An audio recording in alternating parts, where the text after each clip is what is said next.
नमस्कार प्यारे बच्चों। तो कैसे हैं आप सब? आशा करता हूँ आप सभी बहुत ही अच्छे होंगे और अपने परिवार का, अपने शरीर का और खास करके अपने पढ़ाई का बहुत अच्छी तरह से ध्यान रख रहे होंगे।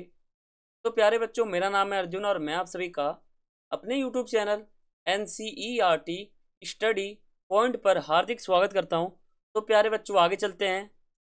तो आपको ये पता होगा कि हम क्लास ट्वेल्थ के अंदर, ध्यान से समझना, हम क्लास ट्वेल्थ के अंदर, यहाँ देखो, क्लास ट्वेल्थ के अंदर जो हमारा हिस्ट्री का सब्जेक्ट है उसका जो हमने न्यू कोर्स लगभग लगभग अप्रैल महीने में शुरू किया था।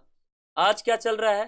तो आज हमारा चल रहा है दिसंबर का महीना, लास्ट महीना हमारा चल रहा है। लगभग लगभग 8 महीने तो हो चुके हैं ना। तो 8 महीने हो गए हमारे कोर्स को शुरू किए हुए। तो आज हम हिस्ट्री का जो लास्ट बुक है उसका जो हमारा लास्ट चैप्टर है, बच्चों ध्यान से समझना, लास्ट जो हमारा चैप्टर है संविधान का निर्माण, इसका हमारा लास्ट पार्ट है, पार्ट 4। ये जो हमारा वीडियो है ये इतिहास का लास्ट वीडियो है चैप्टर का, ठीक है। आपके बाद जो भी इतिहास के हमारे वीडियो आएंगे वो सभी MCQ क्वेश्चन के आएंगे, या तो इम्पोर्टेंट क्वेश्चन के आएंगे, या तो मैप के आएंगे, या तो क्वेश्चन पेपर के आएंगे, ये सभी आएंगे। तो चैप्टर का हमारा लास्ट वीडियो है और लगभग लगभग मुझे 9 महीने तो लग ही गए हैं इस कोर्स को ख़त्म करने में। बहुत मेहनत लगा, आपके लिए मैंने कंटेंट बनाया, आपको आसान भाषा में पढ़ाया। तो आपका एक ही फर्ज है कि आप जो है चैनल को सब्सक्राइब करके जाना और बेल आइकन पर क्लिक करके जाना, ठीक है। और मैं आपको फिर बता दूं, पॉलिटिकल साइंस का जो हमारा दूसरा बुक है जिसका नाम है स्वतंत्र भारत में राजनीति, उसके 2 चैप्टर हैं। उसको आपको महात्मा गांधी और संविधान वाला, इन दोनों के साथ इन दोनों चैप्टर को मैच करके पढ़ना है, जो मैंने आपको बहुत पहले से बताते हुए मैं आ रहा हूँ, ठीक है। Class twelfth history new course आधुनिक इतिहास हमारा शुरू हो चुका था लगभग लगभग 3 महीने पहले। पार्ट 4 है हमारा, आज लास्ट वीडियो है। हालांकि बहुत समय लग गया हमें ये कोर्स खत्म करने में। आज हमारा लास्ट वीडियो है, आज हमारा कोर्स खत्म हो जाएगा। हिस्ट्री का बहुत ही लंबा हमारा बुक था, बहुत मेहनत लगे आपको समझाने में, बहुत ही मेहनत लगा।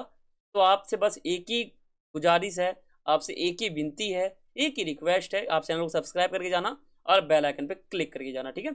पूरा सिलेबस खत्म हो गया, आखिरी वीडियो हमारा ये है।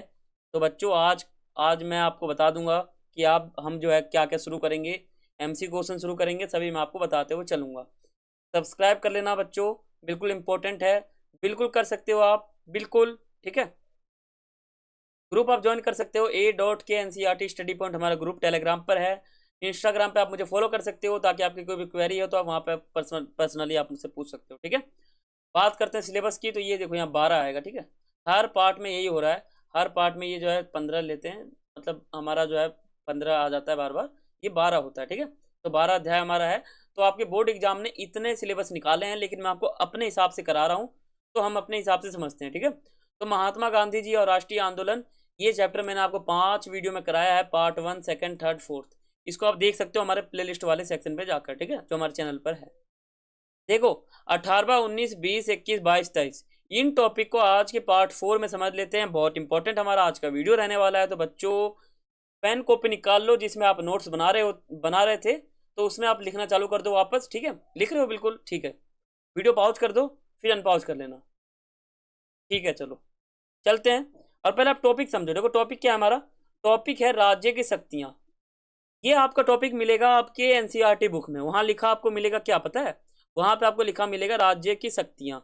राज्य और केंद्र की शक्तियों का बंटवारा कैसे हुआ था संविधान सभा में। आज देखो आप, आज आप देखोगे तो हमारे देश के अंदर 2 सरकार है, केंद्र सरकार और राज्य सरकार। तो जो सरकार है वो 2 भागों में क्यों बांटा गया था और कैसे बांटा गया था, इसको समझते हैं, ठीक है। इंपॉर्टेंट है।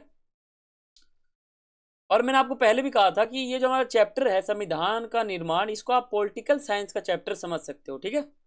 देखो, संविधान सभा में इस बात पर काफी बहस हुई कि केंद्र सरकार और राज्य सरकारों में क्या क्या अधिकार होने चाहिए। जो लोग शक्तिशाली केंद्र के पक्ष में थे उनमें पंडित जवाहरलाल नेहरू जी भी थे। संविधान सभा के अध्यक्ष के नाम लेखे पत्र, मतलब संविधान सभा के अध्यक्ष के नाम जो है वो लिखे पत्र में उन्होंने कहा था, यानी नेहरू जी ने अपने निजी पत्र में कहा था वो सब, ठीक है। अब जबकि विभाजन एक हकीकत हकीकत बन चुका है, एक दुर्बल केंद्रीय शासन की व्यवस्था देश के लिए हानिकारक होगी, क्योंकि ऐसा केंद्र शांति स्थापित करने में, आम सरोकारों में के बीच समन्वय स्थापित करने में बाधा उत्पन्न करेगा और अंतर्राष्ट्रीय स्तर पर जो है पूरे देश के लिए आवाज उठाने में सक्षम नहीं होगा, जो हमारा पूरा का पूरा भारत देश है। ठीक है। अब जो ये हमारा राज्य की शक्तियां है ना, इस शक्तियों से छुटकारा के लिए ना संविधान सभा में 3 प्रकार की शक्तियां बनाई गई थी। देखो, संविधान सभा में इस मुद्दे को हल करने के लिए संविधान सभा में 3 सूचियां बनाई गई थी। एक हमारा था क्या, केंद्र सूची, दूसरा राज्य सूची, तीसरा था हमारा समवर्ती सूची। देखो, केंद्र सूची में क्या था कि इसमें ऐसे ही मुद्दे आते हैं जिस पर सिर्फ केंद्र सरकार काम कर सकती है, और जो हमारा राज्य सरकार है उनका यहाँ पर हस्तक्षेप नहीं होगा। ठीक है। लेकिन जो राज्य सूची है, इसमें क्या है कि इसमें ऐसे ही मुद्दे आते हैं जिस पर सिर्फ राज्य सरकार जो है काम कर सकती है, केंद्र सरकार का हस्तक्षेप नहीं होगा। लेकिन समवर्ती सूची में क्या होता है कि इसमें ऐसे मुद्दे आते हैं जिस पर केंद्र सरकार और राज्य सरकार दोनों मिलकर काम कर सकती है, इसको कहते हैं समवर्ती सूची। समवर्ती सूची का मतलब है कि जो हमारा केंद्र सरकार है और राज्य सरकार, ये दोनों एक रूप से काम करते हैं, दोनों एक साथ मिलकर काम करते हैं, इसको कहते हैं समवर्ती सूची। ठीक है। तो इसी प्रकार जो है राज्य की शक्तियां, केंद्र की शक्तियां का बंटवारा किया गया था। जैसे मान लो, उदाहरण के लिए आपके सामने है, खनिज पदार्थों तथा प्रमुख उद्योगों पर भी केंद्र सरकार को ही नियंत्रण दिया गया। उन अनुच्छेद धारा 356 के तहत जो गवर्नर की जो सिफारिश थी, उस पर केंद्र सरकार को राज्य सरकार के सारे अधिकार अपने हाथ में लेने का अधिकार दे दिया। ठीक है। अब बात करते हैं केंद्र बिखर जाएगा, आपका एक टॉपिक है, इंपॉर्टेंट है, तो इसको आप पढ़ सकते हो, यहाँ पर लिखा हुआ है। ठीक है। ये भी आप पढ़ सकते हो। ये पूरा टॉपिक पता है क्या है, ये है कि मतलब संविधान सभा में कई व्यक्ति कहते हैं कि केंद्र जो है ना, हमारा जो हमारा भारत देश है वो बिखर जाएगा। पहले से यहाँ पर एक हमारा ये देश बन चुका है अलग से, एक ये देश अलग से बन चुका है, इतने टुकड़े हो गए भारत के, और टुकड़ा हो जाएगा, यानी केंद्र हमारा बिखर जाएगा। तो कैसे बिखर जाएगा आप समझना है यहाँ पर पढ़ के। ठीक है। आपके सामने मैंने लिख रखा है, आप नोट्स बना के पढ़ सकते हो इसको। आप एक काम करो, वीडियो पॉज कर लो और इसको पूरा पढ़ते हुए चलो, यहाँ से समझ में आ जाएगा आपको। ठीक है। आगे चलते हैं। देखो, आज जो है ना, ये हमारा ये जो 20वां टॉपिक है, इसको समझते हैं। देखो, आज हमें एक शक्तिशाली सरकार की आवश्यकता है, ये आपका टॉपिक है, इंपॉर्टेंट। ठीक है। समझते हैं। देखो, आज हमें एक शक्तिशाली सरकार की आवश्यकता है, ये आप टॉपिक समझ सकते हो। तो मैं आपको समझा देता हूँ, क्योंकि आपको समझने में दिक्कत हो सकती है। देखो, प्रांतों के लिए अधिक शक्तियां की मांग से संविधान में सभा में तीखी प्रतिक्रियाएं आने लगी थी। ठीक है।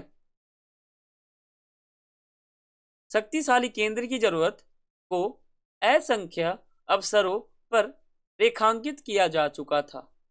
डॉक्टर भीमराव अंबेडकर जी ने घोषणा की थी कि वह एक शक्तिशाली केंद्र, सड़कों पर हो रही जिस हिंसा के कारण देश टुकड़े टुकड़े हो रहा था, उसका हवाला देते हुए बहुत सारे सदस्यों ने बार बार यह कहा कि केंद्र की शक्तियां में भारी इजाफा होने लगा है। ठीक है। ये आप पढ़ सकते हो पूरा का पूरा। गोपाल स्वामी अय्यर की भी बात यहाँ पे आती है। ठीक है पूरा। अब देखो, राष्ट्र भाषा, राष्ट्र की भाषा, तो ये आपका टॉपिक दिखेगा आपको एनसीईआरटी बुक में, राष्ट्र की भाषा एक हमारा टॉपिक है, आप पढ़ सकते हो। ठीक है। तो उस टॉपिक में क्या पढ़ोगे आप, उसको मैंने ब्रैकेट में लिखा हुआ है। देखो, संविधान सभा में भारत की कौन सी भाषा राष्ट्रभाषा होगी, इस पे चर्चा हुई थी। तो इसी टॉपिक को, यानी चर्चा क्या हुई थी, इसी को आप राष्ट्र की भाषा टॉपिक में समझोगे। ठीक है। तो इस प्रकार ये आप पढ़ोगे तो आपको समझ में आ जाएगा कि राष्ट्रभाषा हिंदी को क्यों बनाया गया। ठीक है। ये भी आप पढ़ सकते हो, ये भी इसी का टॉपिक है, मतलब इसी में बातें हैं सब। ठीक है। हिंदी की हिमायत, ठीक है, ये आप पढ़ सकते हो। ये आप पढ़ लो, आरबी धुलेकर जी ने इसमें कुछ कुछ कहा था, उनकी स्टेटमेंट है यहाँ पर। ठीक है। ये आप पढ़ सकते हो, ये भी आप पढ़ सकते हो, इंपॉर्टेंट है, ये आप पढ़ सकते हो। अब देखो, वर्चस्व का भय, गोलीबारी हो रही है, एकदम डरावना सीन दिख रहा है, ऐसा लग रहा है कि किसी का वर्चस्व किसी के ऊपर कायम है। देख लो, बंदूक है, एकदम वर्चस्व दिख रहा है। तो समझते हैं। देखो, संविधान सभा में वर्चस्व किसका था, ये आप समझ लोगे। दुर्गाबाई जी की बात यहीं पे आती है। ठीक है। आरबी धुलेकर जी की बात यहीं पे आती है, आप समझ सकते हो संविधान सभा के अंदर। तो प्यारे बच्चों, मैं आपको बता दूं, तो प्यारे बच्चों, यहाँ पर हमारा तीनों बुक क्लास 12th का जो जितना अध्याय था वो खत्म हो चुका है। तो बच्चों, मेरे से आपसे एक ही रिक्वेस्ट है, चैनल को सब्सक्राइब करके जाना, बेल आइकन पर क्लिक करके जाना। ठीक है।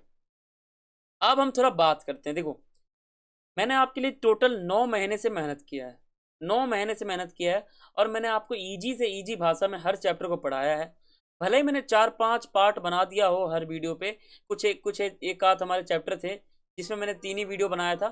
तो मैं आपको बता दूं, हिस्ट्री जो है सबसे लंबा हमारा सब्जेक्ट है, बहुत ज़्यादा बारीकियां हैं, बहुत बड़े बड़े पुस्तकें आते हैं इस पर, बहुत डीप पढ़ना पड़ता है हमें इतिहास। फिर भी मैंने आपके लिए इतना ज़रा बनाया है, इतना मेहनत किया है। तो आपसे मेरा एक ही रिक्वेस्ट है, आप चैनल को सब्सक्राइब करके जाना और बेल आइकन पर क्लिक करके जाना, ठीक है। तो ये जो हमारा सफ़र था 9 महीने का, वो आज जाकर समाप्त होता है। हमने पहले बुक के जो हमारे चैप्टर थे, ईंट मनके तथा अस्थियाँ, मैंने आपको करा दिया। राजा किसान और नगर करा दिया। बंधुत्व जाति तथा वर्ग करा दिया।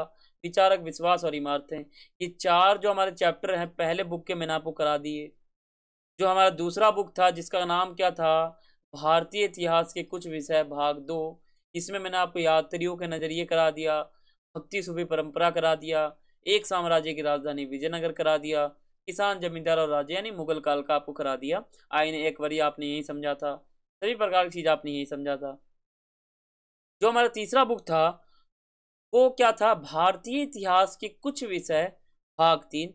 ये जो हमारा पूरा का पूरा बुक था, इसमें मैंने आपको 9वां अध्याय करा दिया, उपनिवेशवाद और देहात, जहाँ आपने सब दामिन ई को समझा था और जगह समझा था, संताल लोग समझा था, पहाड़ी, ठीक है, झूम खेती करते थे, सभी आपने समझा था। वहाँ पर विद्रोही राज में आपने समझा था 1857 का आंदोलन, ये मैंने आपको करा दिया। महात्मा गांधी और राष्ट्रीय आंदोलन करा दिया। और आज हमारा ये संविधान वाला चैप्टर भी समाप्त हो जाता है। तो बच्चों, ये हमारा एक सफ़र था, और इसको आप पॉलिटिकल साइंस में मैच करके पढ़ना, मैं आपको पहले कह रहा हूँ, ठीक है।